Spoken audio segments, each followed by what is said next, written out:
Bonjour à tous, alors j'ai été contactée par Michael et Alison qui gèrent la chaîne YouTube Les Chevaliers du Savoir pour que je puisse faire une interview avec eux en tant qu'autrice. Alors je suis censée parler de moi en premier. Par où commencer? Déjà ce que je peux dire c'est que je m'appelle Justine Cardo, mon nom d'autrice c'est Justine CM. Je suis aide à domicile depuis environ 1 an et demi. Avant, j'ai travaillé en tant que professeure des écoles suppléantes. Oui, c'est un sacré changement de parcours. Et à côté de ça, eh bien, j'écris, comme vous vous en doutez. Je fais aussi de la peinture, du chant. Bref, je fais plein de choses. C'est vrai qu'en ce moment, je me concentre plus sur l'écriture, mais ça m'arrive aussi d'illustrer mes histoires. Et encore à côté de tout ça, eh bien, je fais aussi de la bêta-lecture, de la correction, donc tout ça un peu en autodidacte. Mes thèmes d'écriture, déjà pour commencer, je peux dire que j'écris dans les genres de l'imaginaire, avec une préférence marquée pour la fantaisie et le fantastique. Sinon, j'aime bien traiter tout ce qu'il y a attrait au rêve, à l'onirisme, au temps, que ce soit le temps qui passe, les voyages temporels, etc. J'aborde aussi des sujets plutôt contemporains. Pour illustrer mes propos, je vais parler de mon roman À pétales par sourire, qui est sorti aux éditions Livresque le 1er juillet de cette année. D'ailleurs, le voici. Alors, de quoi ça parle? Déjà, c'est Héloïse, qui est une jeune femme de 28 ans, qui est en situation de précarité et est obligée de retourner vivre chez sa mère.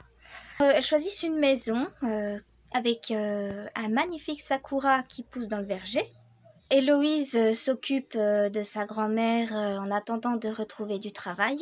Peu de temps après, sa mère rencontre un homme qui va leur faire vivre un véritable enfer. Et à côté de ça, Héloïse va faire face à des phénomènes étranges. Quelqu'un dépose des fleurs de sakura dans sa chambre. Elle finit par découvrir, quelques mois après, que c'est la faute à un yokai qui est prisonnier du sakura.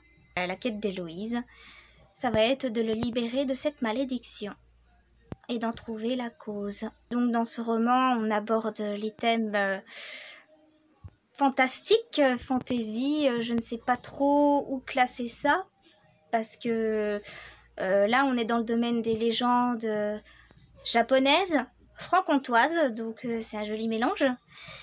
Et à côté de ça, on aborde aussi des thèmes comme ceux de la famille, des relations difficiles qu'il peut y avoir entre frères et sœurs, plutôt entre sœurs ici, le chômage, la précarité, la dépression. Qu'est-ce qui me poussait à écrire? Question assez compliquée. Pas mal de choses, j'ai envie de dire. Déjà, depuis toute petite, j'aime inventer des histoires. Avec les copains, on s'amusait et souvent c'était des jeux d'aventure. J'ai toujours eu une imagination très fertile. Sinon, cette envie s'est transformée en besoin. J'ai commencé par de la poésie à 11 ans. Puis à mes 16 ans, j'ai décidé de me lancer dans un récit plus long, ce qui devait être une nouvelle et qui en fait est devenu un roman.